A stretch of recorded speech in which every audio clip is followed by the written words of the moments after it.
للرجال نصيب مما ترك الوالدان والأقربون وللنساء نصيب مما ترك الوالدان والأقربون مما قل منه أو كثر نصيبا مفروضا۔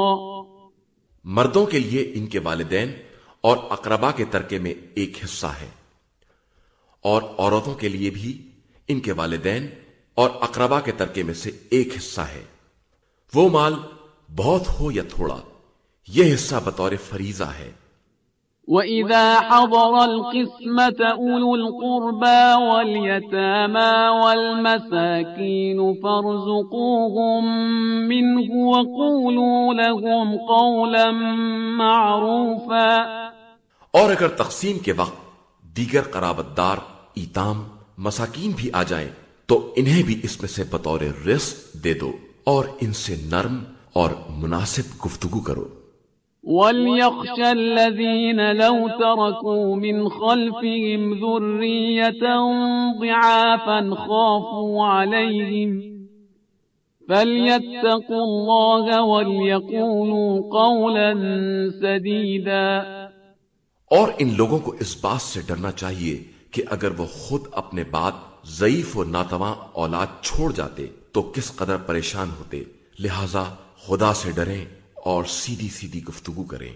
ان الذين يأكلون اموال اليتامى ظلما انما يأكلون في بطونهم نارا وسيصلون سعيرا۔ جو لوگ ظالمانہ انداز سے یتیموں کا مال کھا جاتے ہیں وہ در حقیقت اپنے پیٹ میں آگ بھر رہے ہیں اور ان قریب واصل جہنم ہوں گے۔ يوصيكم الله في أولادكم للذكر مثل حظ الأنثيين فإن كن نساء فوق 2 فلهن ثلثا ما ترك وَإِن كَانَتْ وَاحِدَةً فَلَهَا النِّصْفُ وَلِأَبَوَيْهِ لِكُلِّ وَاحِدٍ مِّنْهُمَا السُّدُسُ مِمَّا تَرَكَ إِن كَانَ لَهُ وَلَدٌ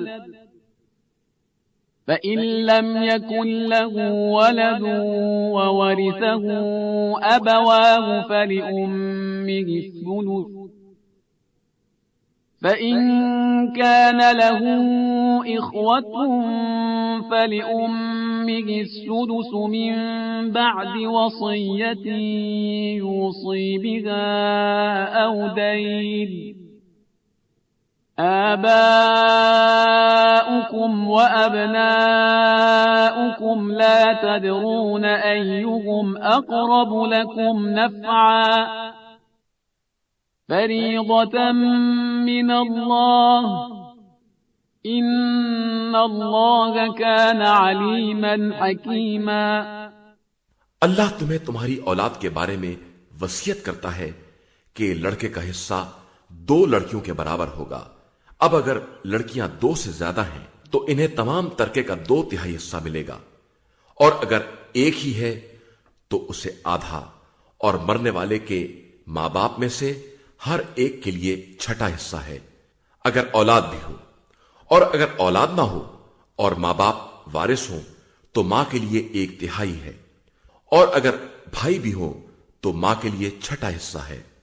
ان وصیتوں کے بعد جو کہ مرنے والے نے کی ہیں یا ان قرضوں کے بعد جو اس کے ذمے ہیں، یہ تمہارے ہی ماں باپ اور اولاد ہیں، مگر تمہیں نہیں معلوم کہ تمہارے حق میں زیادہ منفعت رساں کون ہے۔ یہ اللہ کی طرف سے فریضہ ہے، اور اللہ صاحب علم بھی ہے اور صاحب حکمت بھی ہے۔